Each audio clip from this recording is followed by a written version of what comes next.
Hello there, you are listening to The Screen Queen, where you'll be finding your favorite movie or your favorite television show and learning something new. You'll just have to listen to find out. Here is your host, Samantha Parrish. You know, as far back as I can remember, I always wanted to talk about movies. Anyway, that was my attempt to make a non-copyrighted version of the Goodfellas opening. Hello and welcome to the show, everybody, and thank you for being here for this special time of the year where I like to remember that everything is getting older, and so am I. But one of the things that never gets old, no matter how many times I see it, is Goodfellas. I've talked about it before in the show, and I mean, it's hard to not run into something that has a tie to the Wise Guy film of the 90s. That decade defined anything. You had to have a film that didn't want to be The Godfather. Now you can't have anything that's like Goodfellas, because that's about as good as it's gonna get, because I mean, it's in its name, Goodfellas. You know, besides the actual title that Nicholas Pileggi came through. But nonetheless, Goodfellas has made the biggest impact, not only as who I am as a movie lover, but as a writer. It is the most influential thing you can see. But surprisingly, there's a lot of things about this movie that not many people know. I've caught this movie any chance I could get to learn more about it. AMC did Storynotes and had some very interesting information. There has been more stories coming through the loop. There's been more extras. There's been more behind the scenes. So now there's more to know about Goodfellas. I thought I'd share the stuff that I have found out to spread this a little bit more down the line. So here are top 10 things you probably didn't know about Goodfellas. At number 1, they would have gotten away with it if Karen didn't flush the drugs. Take this with a grain of salt, because this rule or law may have changed, and sometimes certain states may be different. When all the chaos is going on and Henry's been arrested and the DEA is knocking at the door and Karen flushes the drugs, because, oh my God, if you don't have the evidence, then you can't get arrested. Well, turns out they wouldn't have gotten arrested. So here's the deal. Now, don't quote me on this, because this may or may not have changed in the future, but you do need a warrant to go into someone's house. That's usually how it works. But you don't need a warrant for sewage. And because Karen dumped all the drugs down the toilet, that just basically gave a free investigation card to the DEA to go ahead and get their case against Henry Hill. So even though he went through one hell of a day, he really truly could have gotten away with it if Karen hadn't have flushed the drugs. Karen and Henry really couldn't have gotten away with it and sold it, and we wouldn't have had Nicholas Pileggi's book of Henry Hill selling his story about how he messed up. So having that come across is one of the hugest things to know in the history of what happened with Henry Hill and his pride and downfall. Number 2, Tommy DeVito was never found, and he was younger. Tommy is amazingly played by the angriest, best man in the world, Joe Pesci. If you need an angry man, say no more. That's your raging bull, besides the other raging bull in the film. But I digress. It was a bit of a harrowing idea to have to make a man who's in his 40s play someone in his 20s. They do have a young Tommy in there, which is great, but then you have him go from looking like 16 to 46, and it looks like a very different transition. Like, whoa, the years were not good to you, Tommy. If you look up the actual picture, it is somewhat slightly a resemblance, but it was a shot in the dark that really did work. It's one of the rarities in life. But knowing the true story of Tommy DeVito, it's just as harsh as the reality, and at least that kind of makes it work. Like, Tommy was never found, and Tommy being savagely snuffed out in the way that kind of happened in his own pride and downfall, it fits the crime, but it doesn't fit the time. Number 3, Ray Liotta stalked out his role. I learned this around the time I did the Goodfellas special episode, and finding out that an actor had to do what he had to do to make it, which is not uncommon, but having to imagine Ray Liotta outside a diner just calling Martin Scorsese, just hounding him for this role, and obviously it was a good choice, because no one else can play Henry Hill except Ray Liotta, R.I.P. my dude. And there was a round table talk about how he honestly just said that he stalked it out at the diner until Martin said yes. He would not take no for an answer, and it is the craziest thing to find out. And number 4, Henry Hill helped baseball. This has nothing to do with Goodfellas, but there is a documentary that exists out there of Henry Hill famously helping out a baseball team. After his whole bit with witness protection and, a drug usage, he was trying to keep himself clean and got into better habits and better sports and chose baseball to help out. There is a baseball team that thanks Henry Hill for his contribution to make their team better. You would have never thought in a million years it was a wise guy. Never. At number 5, Lorraine Bracco was almost scared of Robert De Niro. So in AMC Storynotes, this is a piece of trivia that really does show the testament about how powerful an actor's performance can be to make you feel personally. Near the end, where Karen and Henry's life of luxury is coming to a very prideful end, there's one last-ditch effort to try and get some money and save their life. So Karen trusts Jimmy to see about something, but Jimmy leads her down the street, and who knows what could have happened to her. And Lorraine Bracco said that during that scene, the way her fear was escalating because she had trusted Robert De Niro for so long and still does. But when you're reenacting a moment between real people, that makes the moment shine just so much more, especially knowing how this whole pantheon of chaos and pride ends up biting everyone in the end. You don't know what someone is willing to do to snuff it out and still claim everything. It's the way the dirty game of the mafia goes. And this moment definitely show a testament about what that felt like in real life. At number 6, a mafia man went onto set with a fake name.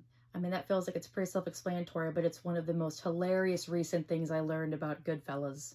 To get more authenticity, of course, Martin Scorsese had invited some former mafia ties to come help make the image of the 30 years appear more prominent and know how the whole math works in the mafia.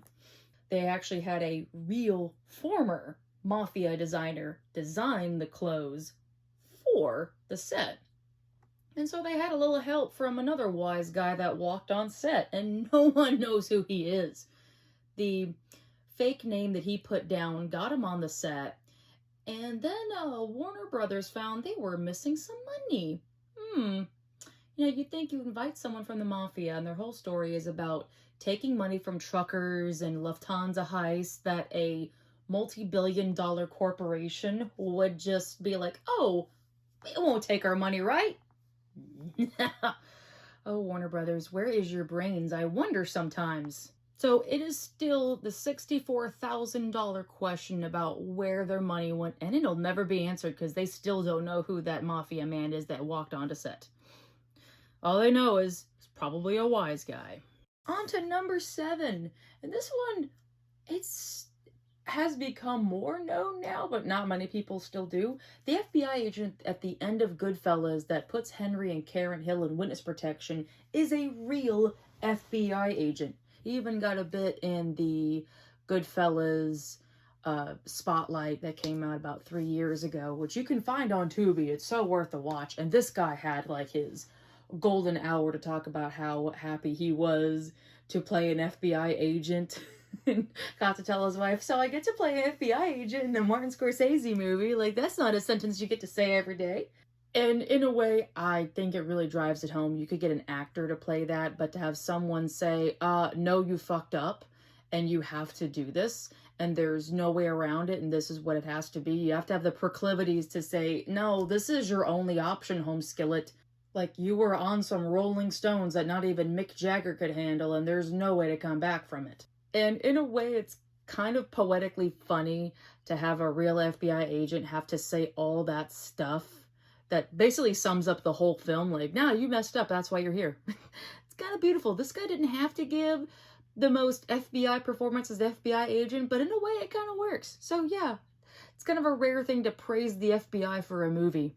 At number 8, Joe Pesci was surprised that De Niro didn't show more emotions at his character death.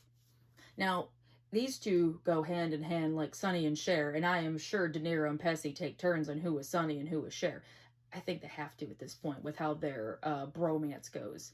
They are a powerhouse bromance to any performance. They were literally about to begin everything together in 1990 if he didn't reject the Home Alone offer. That could have been a very different time in 1990.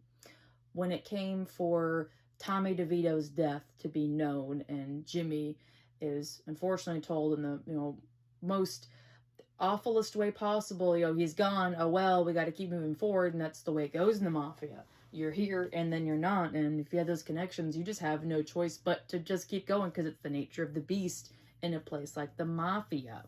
Now, De Niro is like the method actor of method actors, can just pull off whatever performance, even if it's bad, it still is a De Niro performance that he gave his De Niro-iest too. I thought he did stellar. If my best friend got killed in the most horrible way possible, I would probably do the same reaction, probably 10 times more than De Niro because, whatever. But for what it's worth, having to play someone that has no choice but to just suck it up, I feel like that's emotional as it is. But when AMC Storynotes, Pesci had confessed that he was surprised that it wasn't more emotional. I guess he wanted to have the Wayans treatment of, I'm going with you. It's time to go, Papa. Maybe that's what he was looking for. I don't know. But, obviously they have no beef because they have still been working together even after Pesci's retirement, in and out, being off and on like a boy band. But, everyone has their own opinions, and that was Pesci's. But, I'm sure they're still good fellas after all this. At number 9... the real Henry Hill was only terrified when Karen Hill put him at gunpoint. Now, Henry Hill's pride is his downfall, and one of those things was the affairs that he had. Dude just didn't know how to quit it.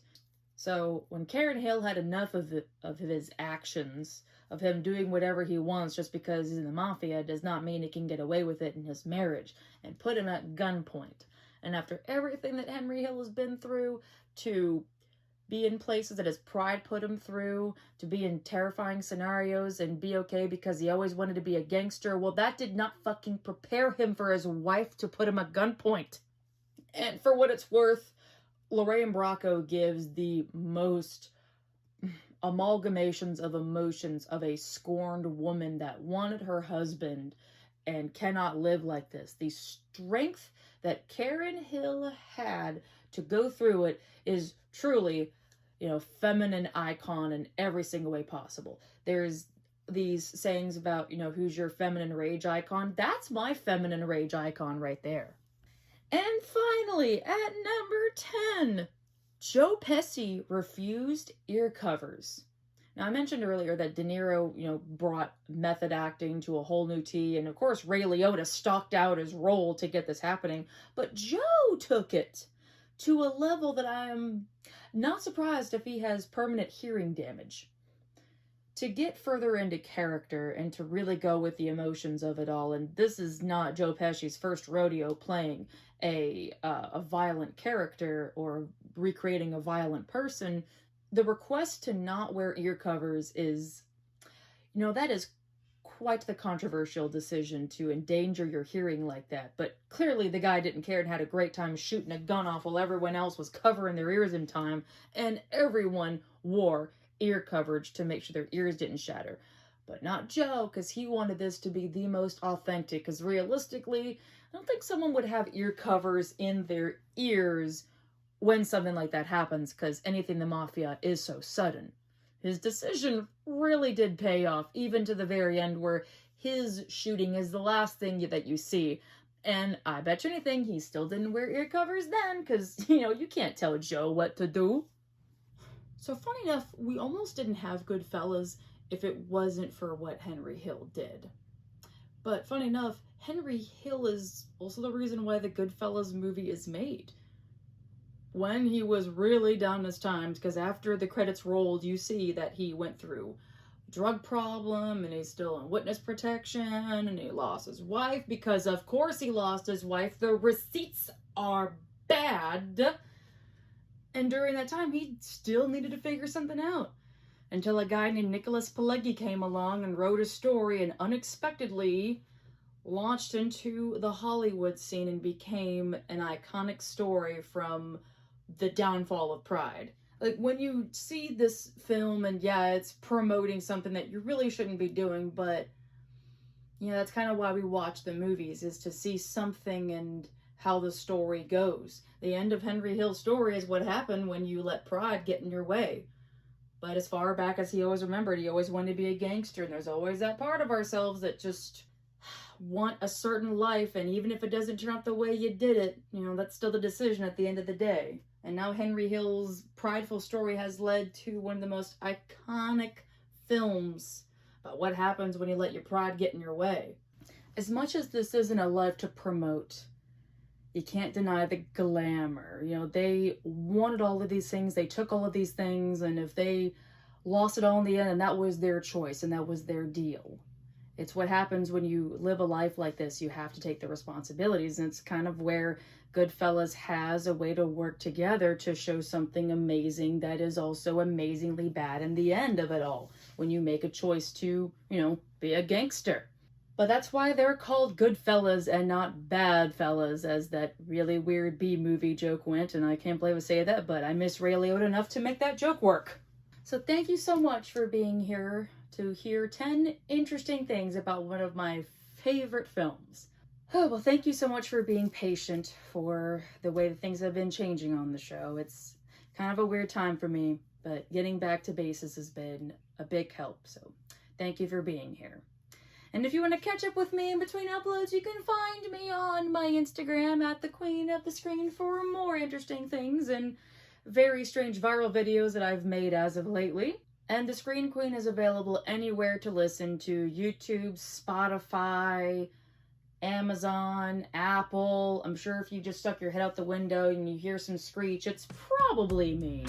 So until then, my Screenies, take care of yourselves because you are precious and dear to this world. This is your Screen Queen, signing off. Bye-bye! Number 1. They would have gotten away with it if Karen didn't... Oh my god, what kind of butt are you trying to be? I mean, Jesus, dude. What the fuck? Dude, a bug just like fell on its back? I know, help, I've fallen, I can't... I'm trying to help you, little bug. A little leaf bug just fell, and, you know, he's been chilling, and now he's in danger, and I gotta save him. Come on, buddy, work with me. There you go. Anyway, back onto stuff. Oh my god. Alright, your name is Larry. Larry the leaf bug. Okay, anyway, now that Larry's been established in case you hear him more. At number 5, Larry. Seriously. I wonder sometimes. I know, Larry, I know. It's so weird, isn't it, Larry? Larry. Larry, no. No, Larry. No, Larry, sorry. You gotta go over there. Anyway,